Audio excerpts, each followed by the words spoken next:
Allahu Akbar, Allahu Akbar, walillahi alhamd.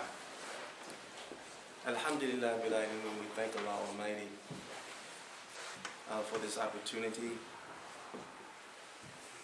It's always good adab to show our highest respect to the one who's given us everything.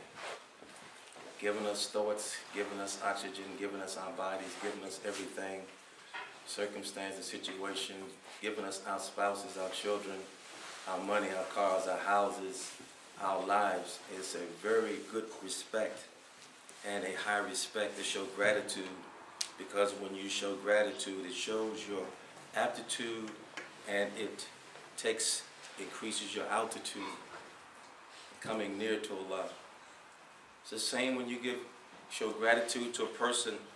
The more gratitude you show to them, the more they want to do for you. That is from the essence of their Lord.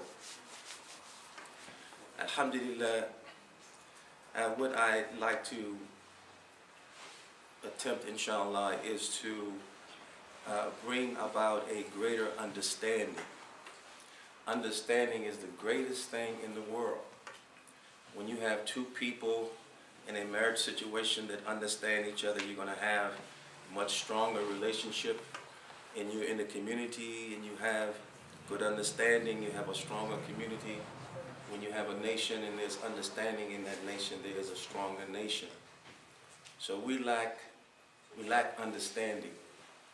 Allah Almighty sent 127,000 prophets only to give understanding to the people.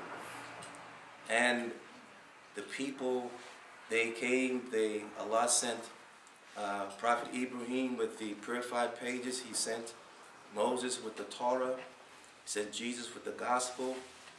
Muhammad with the Quran. And sent David with the Psalms. And yet the Jews, Christians, Muslims, anybody who call themselves righteous people are avowed enemies to one another. It shows a lack of understanding. It shows a lack of understanding. None of the prophets, may Allah be pleased with them, brought something different in the way that it was not coming from the same light, the same source. They just address the ignorance of the people. And we have to go back and connect all of the dots. When Allah Almighty says that the heart of the believers is the throne of Allah Almighty. Jesus Christ said, Isa ibn Maryam said, that when you seek the kingdom of heaven within yourself by fighting everything that's going to keep your hearts clean enough so that you may reach the kingdom within ourselves, then everything happens for us. Everything brings about the reality of our being. There's a whole nother mindset. There's a whole nother reality of our lives. Our bodies are not us, and we are not our bodies. The Jews have the Torah. The Christians have the Injil. The Muslims have the Quran. And everyone has more than one Quran, more than one Bible, more than one Torah in their homes. And yet humanity is at odds with one another. There are wars, they're talking about wars, and they're killing each other, and there's poverty, and there's lack, and there's doubts, and there's lack of trust. The people don't go to homes of worship, the houses of worship anymore for getting anything for their souls. They go there to get a husband or get a wife, or they get learn the information so they make money off their knowledge. This is one of the biggest tricks that Shaitan has cheated us. Everybody have these books, and yet the world is still in turmoil. Yet the world is still in doubt. Yet the real world has shut out the very power that have brought us all in existence, and we have all forgot about that power. Yet we have the Quran, we have the Bible, we have the Torah in our homes. For what? The meaning is that when you put fresh meat into a dirty pot, you're going to spoil the meat. Our hearts have become corrupted. We are corrupted, and we're going into churches. We are corrupted. We're going into mosques. We're corrupted, and we're going into synagogues. We're corrupted, and we're going into temples. And that's why when we read the words of Allah Almighty, they only come out according to our own understanding. Everyone is living religion, living their way of life according to their own understanding. And that's why everyone is divided and being conquered. And we forget that none of the prophets, may Allah be pleased with them, none of them got their information from books. None of them. Angel Jibril came to every prophet. And that was a sign that they were a prophet when Angel Jibril alayhi salam came to them. People recorded from what they said, what Moses said. You think the 10 Commandments was literally just that? It had a deeper meaning.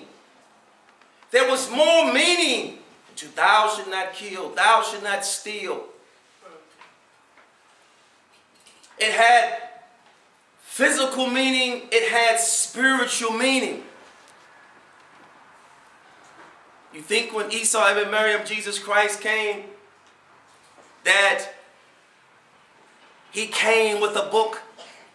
People recorded what he said, which was coming through his heart. The Prophet Muhammad, peace be upon him, when he came, he didn't come with a book. He could not read or write. People recorded what he said. And this is the test. Everybody's reading their Qur'ans, they're reading their Bibles, they're reading their Torah, and yet they're still not getting understanding because their hearts are corrupted. And so there is the great divide with humanity. Yet Allah Almighty rises a sign in the east and sets us in the west every day to say that there is only one light shining on the earth. It's true when they say you cannot judge a book by its cover. When the prophets came to the people, may Allah be pleased with them, the people were in such decadence and living such a low life. When they came to those people, they didn't come with a sword to take their necks off. What they did was they saw the essence in the human being. They saw Allah Almighty hidden in that individual. And so they only came to make the people think about what was in themselves. Made them to think, what is in you? Who are you? Why are you? How are you? Really? And they began to work on that part of them that had no beginning and had no end. They began to remind them of the promise that they made to their Lord before coming to this life.